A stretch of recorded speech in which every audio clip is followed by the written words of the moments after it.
പ്രിയ സഹോദരങ്ങളെ, സാഹചര്യം നമ്മെ നിർബന്ധിക്കുന്ന ഒരു കാര്യത്തിലേക്ക് ഒരു സൂചന മാത്രം ഞാൻ ആദ്യമായി നൽകുകയാണ്. സുന്നത്ത് ജമാഅത്തിന്റെ വിശ്വാസത്തെ ബാധിക്കുന്ന ഒരു പതനത്തിലേക്ക് എത്തിപ്പെട്ടാൽ അത് ഉണർത്താതെ നിർത്തിയില്ല. സുന്നത്ത് ജമാഅത്തിന്റെ ആശയത്തെ വളരെ ഗുരുതരമായി ബാധിക്കുന്ന പ്രശ്നങ്ങൾ കണ്ണടച്ച് അറിഞ്ഞില്ല കേട്ടില്ല എന്ന് വെക്കുന്നത് അനീതിയായിരിക്കും. അതുകൊണ്ട് ഞാൻ അതിനെപ്പറ്റിയൊരു വിശദമായ ചർച്ചയ്ക്കൊന്നും കടക്കുന്നില്ല. എങ്കിലും ഞാൻ സുന്നത്ത് ജമാഅത്തിൽ വിശ്വസിക്കുന്ന എല്ലാ മുഅ്മിനുകളോടും ഹബീബായ തിരുനബി സല്ലല്ലാഹു അലൈഹി വസല്ലമ തങ്ങളുടെ തിരുശേഷിപ്പുകളെ സംബന്ധിച്ച് അത് ഏതുമാട്ടെ ആവശ്യമില്ലാത്ത ചർച്ചകളിൽ ആരും ചെന്ന് പെടണ്ട. നമ്മുടെ വിശ്വാസത്തെ അത് ഗുരുതരമായി ബാധിക്കും. ബഹുമാനിക്കപ്പെടേണ്ട വസ്തുക്കളെ ബഹുമാനിക്കുക, ആദരിക്കേണ്ടതിനെ ആദരിക്കുക. അതിന് കഴിയുന്നില്ലെങ്കിൽ ഈമാൻ എന്തോ ഒരു പ്രശ്നം ഉണ്ടെന്ന് തന്നെ പ്രശ്നമാണ്. ബഹുമാനിക്കപ്പെടേണ്ടതും ആദരിക്കപ്പെടേണ്ടതും ആയ ഏതും അതൊന്നുമില്ല. ഈമാൻ യഥാർത്ഥത്തിൽ തഅ്ളീമു മാ അല്ലമല്ലാഹു വ തഹ്ഖീറു മാ ഹഖറല്ലാഹ് എന്നാണ് ഈമാനിന്റെ ഷർത്തായി പറഞ്ഞത്.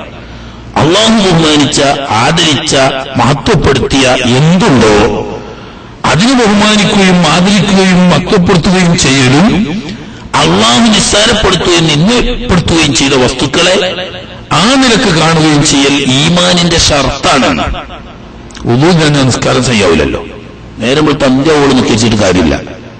കാരണം എന്താ, നിസ്കാരത്തിന്റെ ഷർത്താണ് ഉദു എന്നതുപോലെ ഈമാനിന്റെ ഷർത്താണ് അള്ളാഹു ബഹുമാനിച്ച് ആദരിച്ച് മഹത്വപ്പെടുത്തിയത് എന്തായാലും അതിനെ ബഹുമാനിച്ച് ആദരിക്കുക എന്നത്. നിസ്സാരപ്പെടുത്തി നിന്ദിച്ച ഇതിനെ ആ നിലക്ക് കാണുകയും ചെയ്യണം, അല്ലാതെ ഈമാൻ ഉണ്ടാവും. പക്ഷെ ഈമാൻ നമുക്ക് എല്ലാവർക്കും ആണല്ലോ സുന്നത്ത് ജമാഅത്ത്, അത് പറയാതെ നിർത്തിയില്ല. അതുകൊണ്ട് ഓരോരുത്തരും അവനവന്റെ ഈമാൻ സലാമത്താകണോ നാവ് സൂക്ഷിച്ചോളാം. നാവ് സൂക്ഷിച്ച് ശ്രദ്ധിച്ച് മരിച്ചു പോകേണ്ടവരാണ് നമ്മളെന്ന് മനസ്സിലാക്കി ഈ പറഞ്ഞ ആരും നമ്മക്കുണ്ടാവില്ല. നമ്മൾ ഖബറിൽ നമ്മളാണ്ടായ ഇതിനൊക്കെ ഒപ്പിച്ച് നമ്മൾ അങ്ങോട്ടും ഇങ്ങോട്ടും പറയാൻ നിന്നാൽ അവസാനം നമ്മുടെ കൈമുതലാവുന്ന ഈമാൻ നഷ്ടപ്പെട്ടിട്ടുണ്ടാവും. എവിടെ വരെ എത്തിപ്പോയി? നാട്ടിലൊരു കല്യാണ സദസ്സ് തുടങ്ങിയിട്ട് 4 ആൾ കൂടുന്ന ഒരു സഭയിൽ കൂടാൻ പറ്റാത്ത അത്രയും വഷളായ ഒരവസ്ഥയിലേക്ക് ഇന്ന് മുമ്പ് തുടങ്ങിയ ഒരു പള്ളിക്കേസ് തന്നെയാണ്. പക്ഷെ അത് ഇങ്ങനെയല്ലായിരുന്നു. അത് ഏതോ ഒരു മനുഷ്യൻ കൊടുത്തയച്ച കാശ് അത് കൊടുക്കാൻ ഏൽപ്പിച്ച ആളുകൾക്ക് മുഴുവൻ കൊടുത്തോ കൊടുത്തില്ലേ, സ്വന്തം എടുത്തോ, അതല്ല വകുപ്പ് മാറി ചെലവാക്കിയോ, ഇതൊക്കെ ഇനി ചർച്ച. അതുകൊണ്ടൊന്നും ഒരു ഈമാൻ കാര്യത്തിനെ ബാധിക്കുന്നതോ വിശ്വാസത്തിനെ പൊയ്ക്കുന്നതോ അല്ല. എന്നാലും അത് ഖൈറുണ്ട് എന്നുള്ള അർത്ഥത്തിലല്ല പറയുന്നത്. അങ്ങനെ ഇത് തുടങ്ങിയ പണ്ട് കാലത്ത് അത്തൊടങ്ങി ഒച്ചപ്പാടാക്കിയ ആളുകളോട് ഈ കാശ് കൊടുത്ത മനുഷ്യൻ 2 കാലുമേൽ നടന്നു തരാൻ വയ്യാഞ്ഞിട്ട് ഒരു കാലും ഒരു പൊയ്ക്കാലും വെച്ച് നാട്ടിൽ വന്നിട്ട് പറഞ്ഞു, അങ്ങനെ ഒരു പ്രശ്നമില്ല, ഞാൻ ഏൽപ്പിച്ച കാശ് ആ വ്യക്തി ഞാൻ കൽപ്പിച്ചതിനനുസരിച്ച് ചെലവാക്കിയിട്ടുണ്ട്, അതിലെനിക്ക് യാതൊരു സംശയമില്ല, ഞാനതിൽ പൂർണ്ണ സംതൃപ്തനാണ് എന്ന് ഈ കാശ് കൊടുത്ത് ഏൽപ്പിച്ച മനുഷ്യൻ നാട്ടിൽ വന്ന് 2 കാലം വരാൻ അയാൾക്ക് ഈ കാശ് കൊടുത്തതിന് ശേഷം രോഗം ബാധിച്ച ഒരു കാലം ഓപ്പറേഷൻ ചെയ്ത് മുറിച്ചു കളഞ്ഞു. എന്നിട്ട് ഒരു കാലവും ഒരു പൊയ്ക്കാലും വെച്ചിട്ട് അയാൾ വന്നു. ഒരു ഇങ്ങനെ സുന്നത്ത് ജമാഅത്തിനെ വിഷമിപ്പിക്കുന്ന ഒരവസ്ഥയിലേക്ക് വരരുത് എന്നുള്ളത്. അയാൾ വന്നിട്ട് ജീവനോടുകൂടെ വന്നിട്ട് പറഞ്ഞു, പത്രക്കാരൊക്കെ വിളിച്ചു കൂട്ടിയിട്ട് ജനമധ്യത്തിൽ വെച്ച് അദ്ദേഹം പറഞ്ഞു, എനിക്ക് ഇങ്ങനത്തെ പറ്റി യാതൊരു സംശയമില്ല, ഞാൻ കൊടുത്തേൽപ്പിച്ച വ്യക്തി അത് അയാൾ ഞാൻ പറഞ്ഞതുപോലെ തന്നെ യഥാവിധി ആ കാശ് ചെലവഴിച്ചിട്ട് തീർന്നല്ലോ പ്രശ്നം. എന്നിട്ട് മതിയാക്കിയ ഞാൻ അതിന്റെ മേലെന്താ സെന്റ് വേണ്ടേ ആ വിഷയത്തിൽ എന്നതുപോലെ ഈ വിഷയത്തിൽ അതല്ല വിഷയം. അതൊരു വ്യക്തിയെ ബാധിക്കുന്ന വിഷയമാണ്. ഇത് ദുനിയാവിന്റെയും ആഖിറത്തിന്റെയും മനുഷ്യരുടെയും ജിന്നുകളുടെയും മലക്കുകളുടെയും നേതാവായ അഷ്റഫുൽ ഖൽഖ് ഹബീബ് മുഹമ്മദുർ റസൂലുള്ളാഹി സ്വല്ലല്ലാഹു അലൈഹി വസല്ലം തങ്ങളുടെ തിരുശേഷിപ്പിനെ പറ്റിയാണ് ചർച്ച. വളരെ ഗുരുതരമായ ഒരു വിഷയത്തിലേക്കാണ് നീങ്ങിക്കൊണ്ടിരിക്കുന്നത്. പറയുന്നോലല്ല, അങ്ങനെയൊന്നും പറയുന്നില്ല. പക്ഷേ ഇത് ഏറ്റെടുത്ത് സാധാരണക്കാര് പീഡിയക്കൊലയിലും കല്യാണപ്പന്തലിലും ചർച്ച ചെയ്തിട്ട് എവിടെ വരെ എത്തുന്നു? അവിടെ നമ്മൾ ചിന്തിക്കേണ്ടത്. പറയുന്നവര് വലിയൊരു പറയുമ്പോ അവരെന്തെങ്കിലുമൊക്കെ കണ്ടിട്ടും ചിന്തിച്ചിട്ടും ഒക്കെ ആയിരിക്കും പറയുന്നത്. പക്ഷേ ഈ കൊടുത്ത ഏര കൊത്തിപ്പോയ സാധാരണക്കാരന് ഇതൊന്നും അറിയില്ല. അവര് ഇത് ഏറ്റെടുത്ത് എന്തൊക്കെയാണ് പറയുന്നതെന്ന് വെച്ചാൽ എന്തൊക്കെയാണ് കേട്ട് സഹിക്കാൻ കഴിയാത്തൊരവസ്ഥ. നമ്മുടെ നാട്ടില് അതാണ് വിഷമം. നമ്മുടെ നാടെന്ന് പറഞ്ഞാൽ ഏതൊക്കെ സമുദായങ്ങളും ജനവിഭാഗങ്ങളും ജീവിക്കുന്ന നാടാ. ഇവിടുന്ന് പറയുകയാണെങ്കിൽ ഇവിടെ മുസ്ലിങ്ങളെ ഉള്ളൂ എന്ന് പറയാം. നാട്ടിലങ്ങനെയാണോ?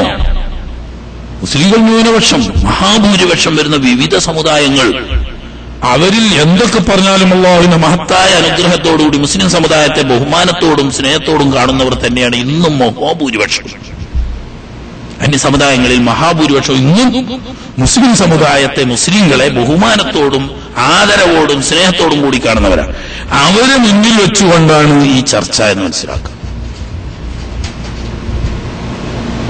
മുമ്പത്തതുപോലെ തന്നെ മുമ്പെന്തായിരുന്നു? ഈ സമുദായങ്ങളെല്ലാവരുടെ മുന്നിൽ വെച്ചിട്ടല്ല ചർച്ച ഉണ്ടായിരുന്നു. ദീനിലും എല്ലാ കാര്യവും ഉണ്ടായിരുന്നു. അവസാനം അന്ന് ബുദ്ധിയുള്ള വിവരമുള്ള മഹാന്മാരുണ്ടായിരുന്നു നേതൃത്വം കൊടുക്കാൻ. അവസാനം എല്ലാം പറയേണ്ടതൊക്കെ പറഞ്ഞ് ഫിത്നാക്കേണ്ടതൊക്കെ ഫിത്നാക്കി, നാട്ടുകുഴപ്പായിട്ട് എല്ലാം കുഴപ്പമായതിന് ശേഷം മുശാവറ വിളിച്ചുകൂട്ടി. അന്ന് ബഹുമാനപ്പെട്ട റഈസുൽ മുഹഖ്ഖീൻ കണ്ണിയത്ത് ഉസ്താദ് അവർകളുണ്ട്. അല്ലാഹു തആല അവരുടെ പരലോകം സന്തോഷമാക്കി കൊടുക്കട്ടെ. മഹാനവർകൾ ജീവിച്ചിരിക്കുന്ന സമയം യോഗം കൂടി ഫാത്തിഹ ദുആ ചെയ്തതിനു ശേഷം എന്തിനാ ഇപ്പൊ യോഗം കൂടി വിളിച്ചു? ഇങ്ങനെ ഒരു വിഷയമുണ്ട്, അതിനെപ്പറ്റി ഒരു തീരുമാനം കാണാനാണ്. അപ്പൊ ഇയാള് വക്കീലാണ്. വക്കീലാരാണ്? വക്കീലിന്റെ ആള്. അയാളെന്താ പറയുന്നത്? അയാളൊരു കത്തുണ്ട് ഇവിടെയാണ്. ആ കത്ത് വായിക്കുകയാണ്. കത്ത് വായിച്ചു. ഞാൻ ഏൽപ്പിച്ച എന്റെ വക്കീൽ ഞാൻ പറഞ്ഞതനുസരിച്ച് കാര്യങ്ങൾ ചെയ്തിട്ടുണ്ട്, അതിൽ ഞാൻ പൂർണ്ണ സംതൃപ്തനാണ്. വക്കീൽ ഏൽപ്പിച്ച വക്കീൽ അമീനാണ്. അമീനായ വക്കീലിനെ സംബന്ധിച്ച് വക്കീലിന് തർക്കമില്ലാത്തടത്തോളം ബാക്കിയുള്ളവർക്ക് ആ വിഷയത്തിൽ ഇടപെട്ട് സംസാരിക്കാൻ പാടില്ല. വേറെന്താ വിഷയമുള്ളത്? വേറൊന്നുമില്ല. എന്നാ അവർക്ക് സലാത്തിൽ കൂടെ അറിഞ്ഞു സലാത്തിന്റെ ഇതിന് 2 കൊല്ലത്തോളം അന്ന് കോടികൾ ചെലവഴിച്ച് 100 കണക്കിന് സമ്മേളനങ്ങൾ നടത്തി. ദീനിൽ വന്നപ്പോ 1/2 മിനിറ്റ് അത്രയും വിധിയുള്ളൂ. പക്ഷേ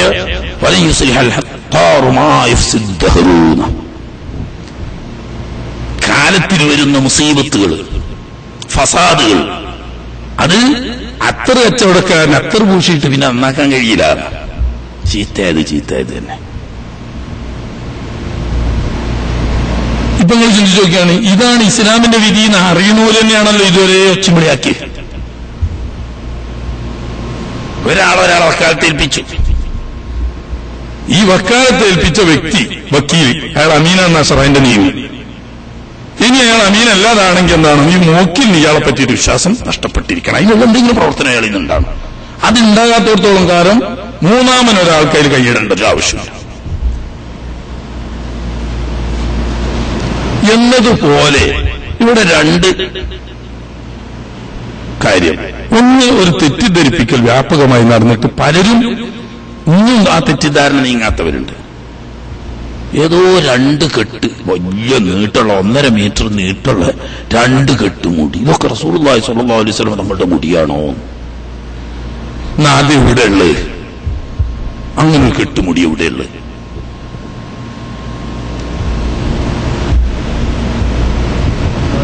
രണ്ടോടത്തില്ല, വെറുതെ പറയാണ്. നിങ്ങൾ കണ്ടിട്ടില്ല ഇന്റർനെറ്റ് ഇവിടെ ഇതുവരെ മുമ്പ് ഭയക്കെ നടന്നു വന്നിട്ടുണ്ടല്ലോ. എന്ത് ഖുർആനെ നിസ്സാരപ്പെടുത്തി സംസാരിച്ചപ്പോ ഒരു പെണ്ണ് എന്തായി പന്നിയായി മാറി. പണ്ണിന്റെ കോലം ഇവിടെ ഒക്കെ വിധ. ഒരു ഖബറില് ഒരു പാമ്പ് ഇങ്ങനെ ചുറ്റിയിട്ട് ഒരു മയ്യത്തിനെ വരിഞ്ഞ് മുറുക്കിയതായിട്ട് പരക്കെ ഇവിടെ ഇന്റർനെറ്റിൽ വന്നില്ലേ? അങ്ങനെയൊന്നുണ്ടോ? അള്ള പരലോകത്ത് ശിക്ഷ കൊടുക്കൂലെന്നല്ല, ഇക്കൊടുത്ത ചിത്രങ്ങൾ മുഴുവനും നിർമ്മിതങ്ങളായിരുന്നു.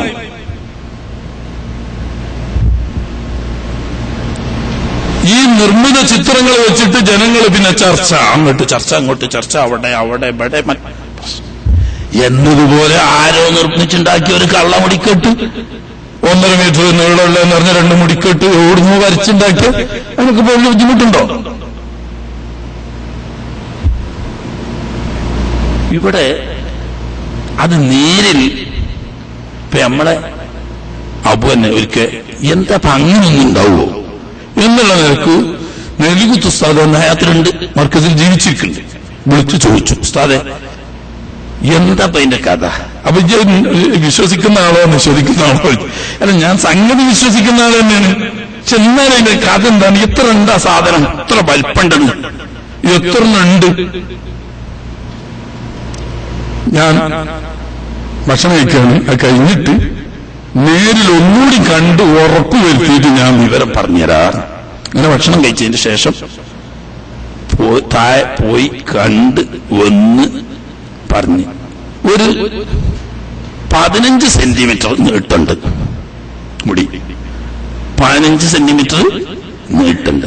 നിങ്ങൾ എന്തുകൊണ്ട് സംശയിക്കണ്ട, 100% ഈമാൻ കൊണ്ട് ഉറപ്പിച്ച് നിങ്ങൾ പറഞ്ഞോളി തിരുനബി സല്ലല്ലാഹു അലൈഹി വസല്ലം തങ്ങളുടെ തിരുകേശമാണ്.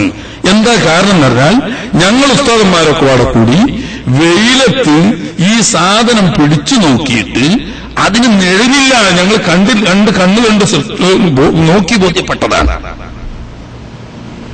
15 സെന്റിമീറ്റർ നീട്ടമുള്ള ഈ സാധനം വെയിലിൽ പിടിച്ചിട്ട് ഇതിന് നിഴലില്ല എന്നത് ഞങ്ങൾ നേരിൽ കണ്ണുകൊണ്ട് നോക്കി സ്ഥിരപ്പെട്ടതാണ്. അതുകൊണ്ട് എവിടെ നിങ്ങൾ പേടിക്കണ്ട, നിങ്ങൾ ഉറപ്പിച്ച് പറഞ്ഞോളി തിരുനബി സല്ലല്ലാഹു അലൈഹി വസല്ലം നമ്മുടെ തിരുകേശമാണ്. എല്ലാവർക്കും സംശയം, അല്ല ദിയലുണ്ടോ അത് ഞങ്ങൾ ഉസ്താദ് പരിശോധിച്ച്, ഞങ്ങൾ ഉസ്താദെ കുറച്ച് ആളുകൾ കൂടി കാട് പരിശോധിച്ച് ദിയലുണ്ടോ നോക്കുമ്പോ ദിയലില്ല. നിങ്ങൾ ധൈര്യസമേതം പറഞ്ഞോളി, അതിൽ നിങ്ങൾ ഏതാക്കണ്ട, പേടിച്ചൊന്നും വേണ്ട. മുസ്ലിം സമുദായത്തിനെ സംബന്ധിച്ച് അങ്ങനെ ശാസ്ത്രീയ പരിശോധനയിലൂടെ കാര്യങ്ങൾ തീരുമാനിക്കാനല്ല പറഞ്ഞത്, ശറഈയായ മാർഗത്തിലൂടെ ആണ് ഇത് തീരുമാനിക്കാൻ പറഞ്ഞത്.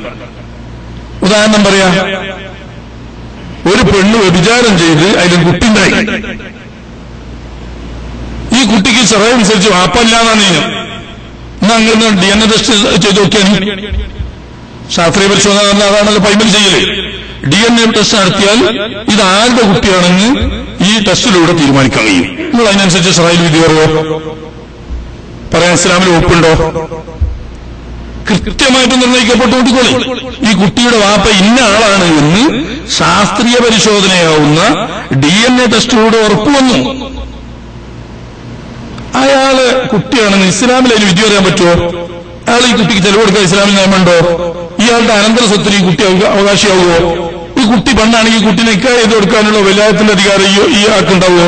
ഒന്നുമില്ല. ശാസ്ത്രീയ ടെസ്റ്റിന് അത്ര ഇസ്ലാമിന് വിലയുള്ളൂ. ഇസ്ലാമിന്റെ ഒരു വഴിയുണ്ട്, ആ വഴിയാണ്. ആ വഴി